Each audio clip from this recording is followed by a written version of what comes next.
I make this debrief in order to review my own performance. At the point of me doing the solo, the flight instructor felt that I was ready to go solo, though I did not feel so ready at that point. Eventually, after a few weeks, I did manage to convince myself that I was ready. The total amount of flying hours that I'd done on the Cessna was 26 before going solo, and I was about 2 months into the flight training for the PPL. The solo flight in total was around 54 minutes, I think, and it had a total of 9 landings. I only have 8 recordings, but I think it was a total of 9 landings, including the final full stop.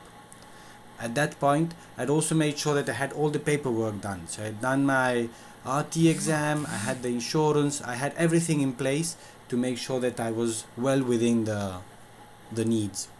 The instructor was on the ground with a radio and was giving me feedback as I was landing whenever possible and giving me some instruction, which was for sure something which was very useful to have. All the footage that is seen here from inside the plane is from a previous training session with the flight instructor, but at the same location of Kiev. After the first solo takeoff, I remember very well the feelings that I had. Indeed, the takeoff was faster than normal as I did not have an instructor beside me, but I do remember very well the feeling of, wow, I'm up in the air on my own and this is great.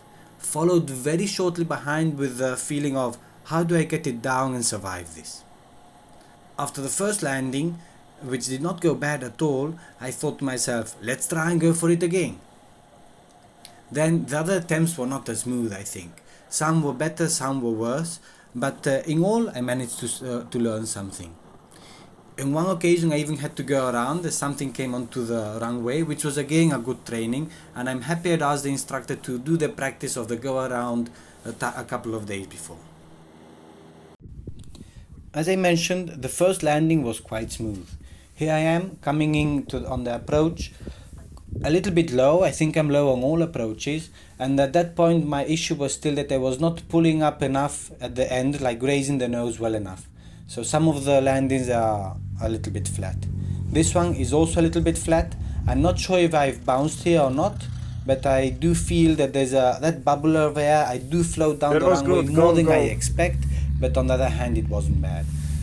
The instructor gives me the go ahead, and I go back up in the air.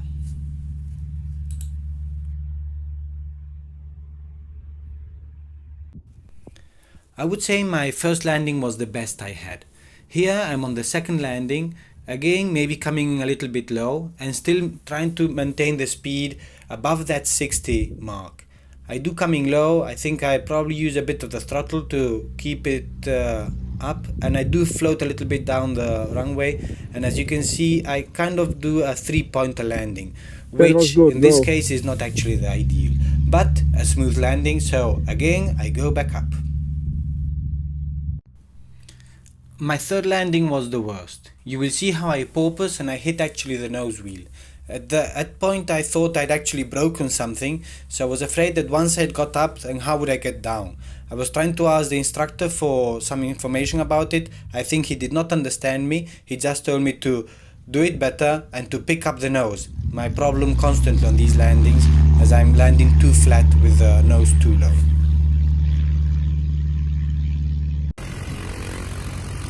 On the fourth landing, again I coming way too low as I'm floating, somehow dragging myself onto the airfield. I'm not sure here if I have a bounce because there's another plane just in front of the camera, as you can see. But then eventually I do realize that I have to pick up the nose. I pick up the nose and actually I do a flat landing, but much better than expected. But I think I did have a bounce there.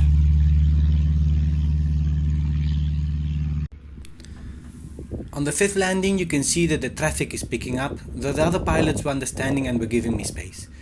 On this one I do float onto the runway and I float a bit more than expected, and here I do realize that I'm pulling too suddenly on the controls, and that's why actually I start to gain altitude again before I let it settle down eventually.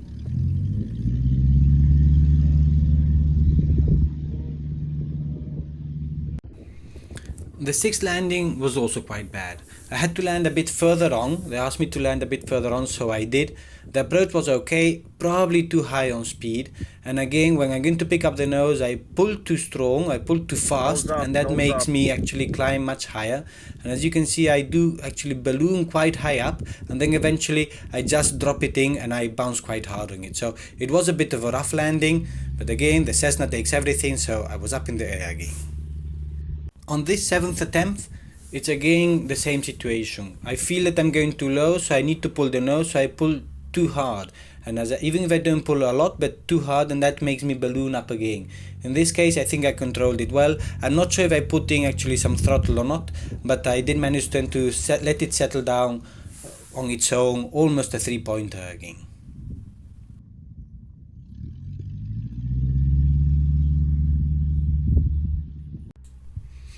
At this point I was clearly a little bit tired. Again, I come in probably a little bit too low and too fast.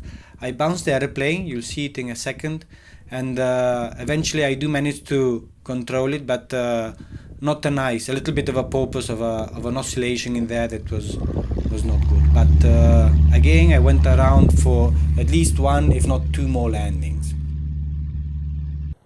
As some final thoughts, for sure it was a day that I do not think I will forget. It's a key day for anybody who's learning to fly, and I think I did survive okay. Especially the first landing I was particularly proud of, not the rest.